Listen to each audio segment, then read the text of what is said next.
If there's one thing that Subaru loves, it's a good wagon. But with the demise of its Liberty wagon in the early noughties, it's all been about SUVs, like the Forester and the Outback. So Subaru decided to launch this in June 2016. It's the Impreza-based Levorg wagon, but it hasn't really resonated with buyers yet.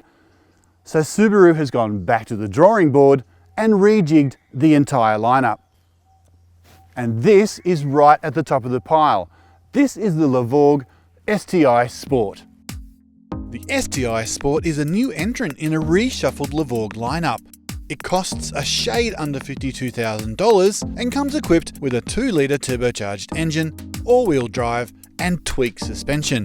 The maroon leather seats are unique to the STI Sport, and so is the front bumper, the 18-inch rims and that front grille. Look, it's important to point out that this isn't a genuine pucker STI. Sure, it's got lowered suspension, it's got a turbo engine, but it's not in the same league as a proper go-fast STI. Subaru has used the pink badge before to help sell its cars, but it's a bit of a shame to see the famed STI logo cheapened in this way. The Levorg is based on the last model Impreza, and on paper it looks like a really good thing. Plenty of power, all-wheel drive, lots of room. What's not to like? There is one thing, and that's the quality of the Levorg's ride. This car was designed right at the end of the last Impreza's model cycle, and there's been some design compromises as a result. Put simply, the Levorg's ride quality really lets it down, and on broken surfaces, it's almost unbearable. There's simply not enough travel, not enough suspension travel underneath the car for the shocks and the springs to cushion the blows of a broken road.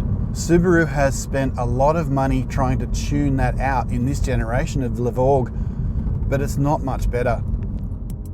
It's a real shame, because otherwise the Levorg is a terrific alternative to an SUV. It's got plenty of cargo space, lots of room for kids in the back, and Subaru's brilliant Eyesight safety system, which gives the Levorg AEB, radar cruise control and lane departure assist. It also avoids the trap of adding a third row of seats. As a pure 5-seater, the Levorg is a good addition to a family roster. Subaru's 2-litre turbocharged engine is a strong performer too, with almost 200 kilowatts pumped to all 4 corners of the car. The only gearbox on offer though is a CVT, which isn't terrible, but really isn't in keeping with the whole STI Sport thing either. Look, it sounds like I'm giving the Levorg a very hard time about its ride quality, and you might well think differently if you take it for a test drive. In the city it will behave better, but if you take it on a country road, you'll see exactly what I mean. And for me, the Levorg misses the mark. There are other cars in the category with similar performance and similar practicality that don't compromise so much on what is a vital part of the ownership experience.